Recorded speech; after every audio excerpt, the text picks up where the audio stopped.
Hello guys, welcome back to my channel. If this is your first time here, you are welcome. My name is Yemisi, and today I want to tell you guys 4 money lessons I have learned during this pandemic, and then if you're a Nigerian, during this End SARS movement and just curfew and everything. I've not been on this channel in a long time, so let me first of all apologize. Make none of this. Like I said, this channel is the channel where I pour out my extra content, and it's not that I've not had content in a long time. It's just, you know how it can be for YouTubers sometimes. There's no ginger to do the thing. But now I'm coming back to this channel because I have so many videos to upload. But I just finished uploading a video on my main channel, and that video was money saving tips for like food. Food is so expensive now, and I just shared my timetable, my full timetable for November. So if you're interested, check that out because I shared some really good tips.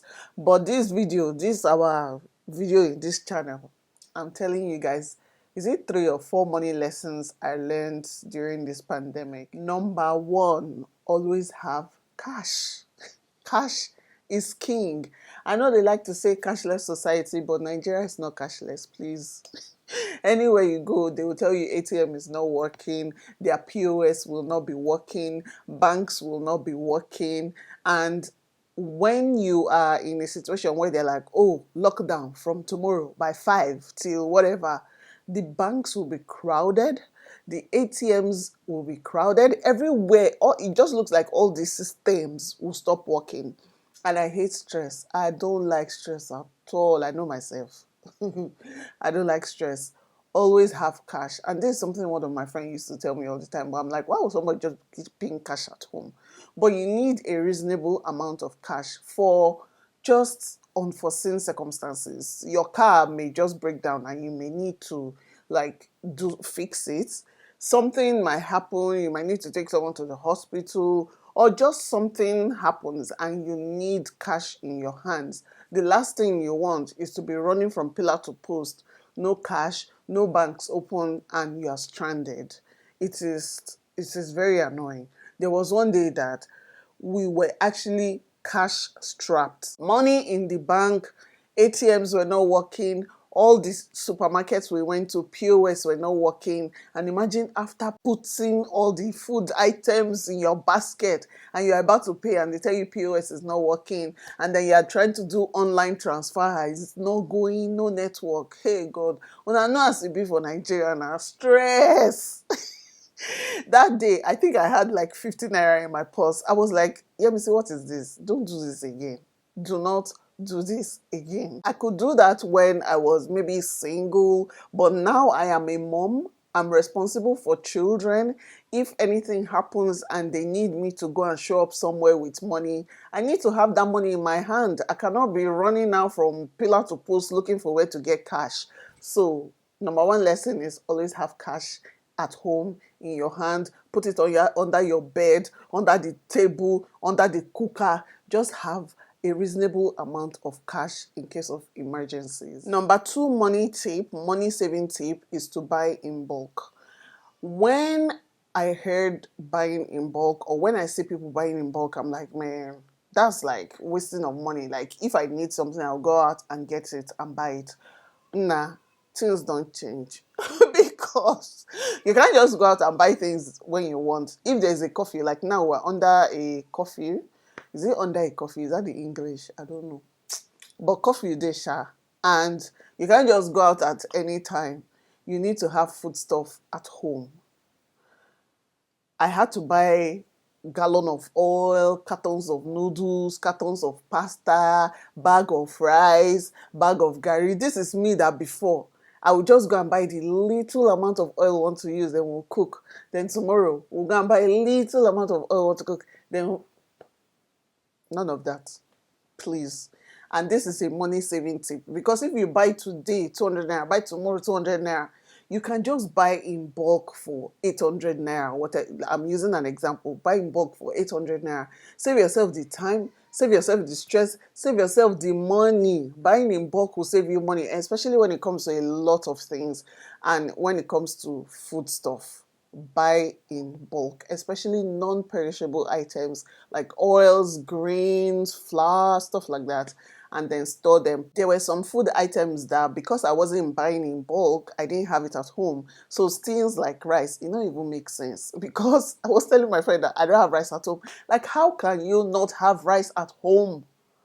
I used to buy this really nice basmati rice and it was expensive. So I used to buy it like bulk in like little portions.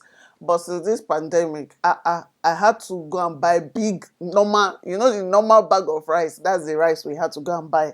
So these are things that I feel like I've just learned lately. My number three money lesson that I learned is not that I just learned it. I knew about this and I've learned it before, but it's just a reminder to save. When the going is good, save your money. For some reason, early this year, my dad would always tell me, hey, Yemisi, save. You people don't forget to save. And I was like, why is my dad reminding me to save? Yes, I know I'm supposed to save. But he was always saying, save, save, save, save, save. That was before COVID or anything. Like, he would just advise, save. If I go and visit him, anything, save. So, of course, yeah, me, I took it actively and I had a target this year that I wanted to save up to. So I started saving, even though it looked like I was spending, but I was actually doing a lot of saving. And yeah, I wish I saved more. But anyways, save your money. And then when COVID came, you guys, people could not work for months. Even till now, some people have lost their jobs. And I'm grateful that my job is online. I'm really grateful to God.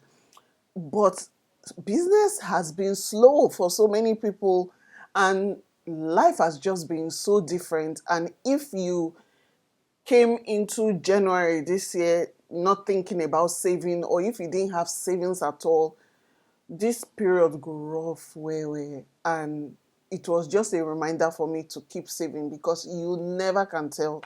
Unforeseen circumstances, anything can happen and you need that savings. And if you are not saving, like with every job you do or anything you do, just find a way to save. Even if you are earning only 1 million, did I say 1 million? I meant to say 1,000. If you are earning only 1,000, find a way to save. A good tip for saving is always live way below your means. If you live way below your means, you'll be able to have extras. But if you are trying to live within, around your means, you're not going to save. So live below your means. That way you can save extra money for unforeseen circumstances or for things you need to do.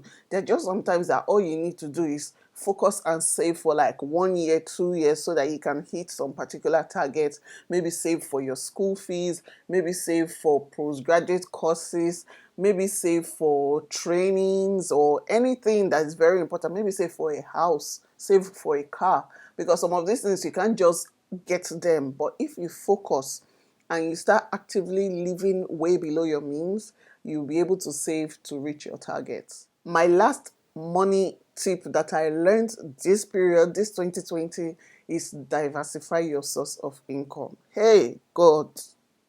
Diversify source of income. Don't just rely on one source of income for yourself, because that is what I saw.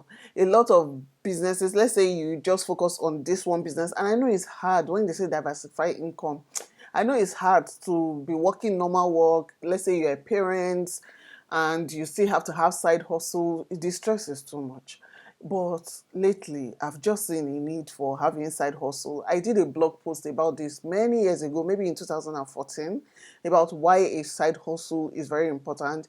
Even if it's a side hustle of selling milk, if it's a side hustle of selling phone covers, as long as something they enter small, apart from your main source of income, then you are good. And that is one lesson I learned during this 2020. I want you guys to share with me lessons that you've learned in 2020 and how this whole 2020 has affected you. even for good or for bad. I hope mostly for good. Just tell me, just lessons in general, maybe relationship, money, anything that you've learned in 2020. Anyways, let me finish editing my video. I have another video I want to edit. I just thought to stop by here and share with you guys my quick gist. I feel like this is how I will be able to do video if I do it impulsively, because if I'm waiting for proper sit down, it not go happen. So thank you guys for watching. I'll see you guys in my next video. Oh, go to my other channel, my main channel, and go and watch today's video.